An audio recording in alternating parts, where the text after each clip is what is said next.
Sponsored by EA. Hey everyone, it's AlluringSimmer here, and if you're new here, welcome to Planet Allura, and if you've been here before, then welcome back. Today, I'm creating Stella's bedroom for our Let's Move in the Winx series. This is our second last bedroom in the series, and as we get closer to the release of the new pack, I cannot wait to put all the rooms together and renovate using the new build and buy items. Before we get into today's part of our Let's Move in the Winx series, I'd like to remind you all that I am part of the EA Creator Program, which means you can use my code AlluringSimmer when making purchases of Sims 4 DLC or other eligible EA titles. For a full list, you can head to my website at AlluringSimmer.com/creator to find other EA titles that my code AlluringSimmer can be used for when making purchases on the EA app. And also, if you haven't already watched my creative sim of Stella, I would recommend checking it out and also checking out all the other videos in this series of Let's Move in the Winx or Let's Make the Winx. I've been really working hard to make bedrooms based off of all of them and also making all of the Winx fairies. So I highly recommend checking them out, and I will have a playlist linked in the description for both series. If you want a more in-depth overview of Stella's lore, then I really highly recommend checking out my creative sim video of her, where I talk a little bit more about her personality. And I also went in with all of the Winx fairies that at this point of recording this, I've completed all of them, even though you haven't seen the last fairy yet. And I've added a bunch of traits, turn-ons, turn-offs, likes, dislikes that really apply to their actual real-life personality. I'm still debating on whether or not I'm going to make all of their partners. I'm really thinking about it, and then having them maybe live in a separate lot, so that way we can start off with already made relationships and connections. But a brief little recap about Stella in case you haven't seen that video yet. Again, highly recommend checking it out. She is a fashionista. She's a bit self-absorbed and she loves shopping. And I feel like I did a really good job of reflecting that with this room. I did again base it off of her actual room from the show. I did make some,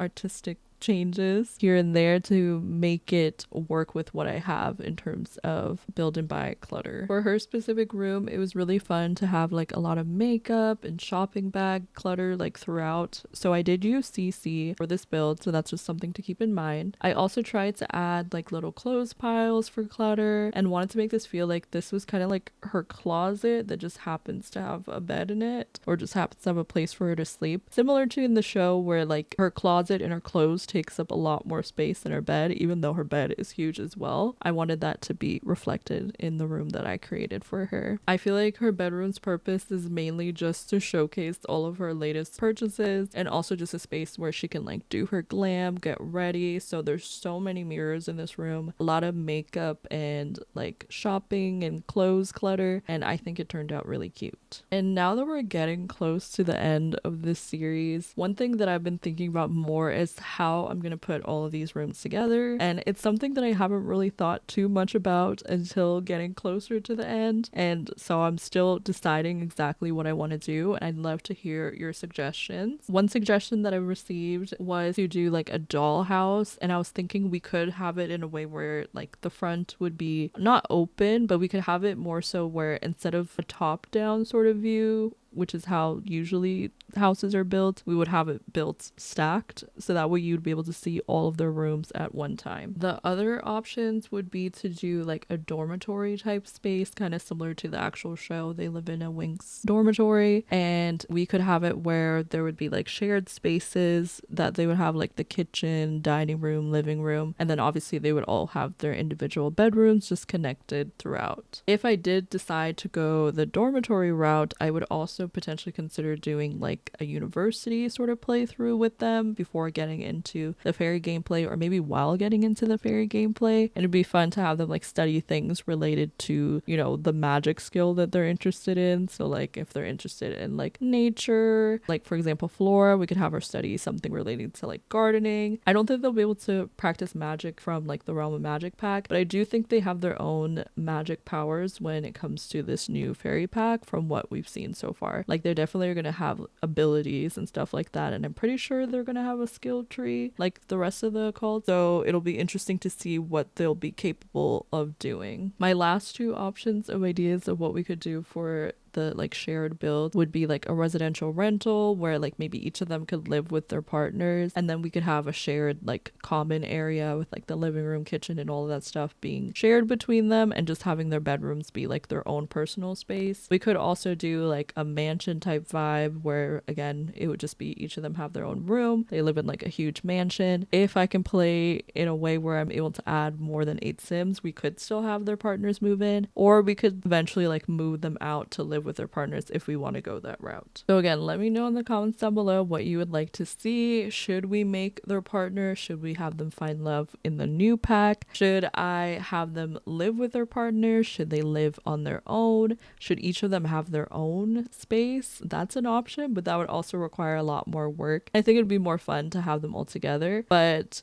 those are the various ways that we can do their room setups once we put them all together, and I would love to hear your thoughts on which one you like the best. When starting this series, or I guess going into this series, I initially thought like the rooms would pretty much stay the same, maybe do some tweaks here and there, but now that I've been thinking more about like the new pack and like how I want to incorporate that into the build a lot more, I feel like this series is more of a way of creating a base for each of their bedrooms. I feel like it still showcases each of their personalities, so if I decide I don't want to make any changes, then I don't really have to, because I still feel like it reflects each of the Winx fairies. However, at the same time, it gives me like a starting point, and I can just like fill in the gaps with the new clutter items and build and buy stuff that we get with the new pack. I'm also looking forward to going back in and like putting everything together to add more details to reflect each of the girls. And I also did use CC in this room, and I literally cannot remember if I used CC in the previous ones or not. I don't think that I did, but either way, I will still be uploading this room to the gallery. You will have to just make sure to turn the CC filter on so that it'll still appear, and my gallery ID is AlluringSimmer, but most of the items are still from like Sims packs. There's only like a couple things here and there that are CC, and I feel like it doesn't really take away from the overall room, and you could just fill in the gaps with like in-game items. I think most of the CC that I used was just for some of the paintings, that mirror, the little canopy thing over her bed, and then a few little like clutter pieces here and there, like the shopping bags and like purses and stuff. But overall, I think her room will still have like character even without the custom content. And as we approach the end of this build, I would love to hear what you think of it in the comments down below. Again, please let me know if you have any suggestions for how we should put all these rooms together in the end. Do you prefer a mansion, a villa, a dollhouse type, a dormitory, all of them having their own separate spaces in some way through like a residential rental? Please let me know what you think. I want to hear it. Let me know what your favorite part of this build was, and also let me know what your favorite build in this series has been so far. Keep in mind that there is still one sim left in this series, and there's also one more build left, so maybe that finale will be your favorite, but I'd still love to know like what you've liked the best so far. Make sure to give this video a thumbs up, stay tuned until the end to see screenshots, subscribe to my YouTube channel if you haven't already, and I'll see you all in the next one. Thank you so much for watching. Bye everyone.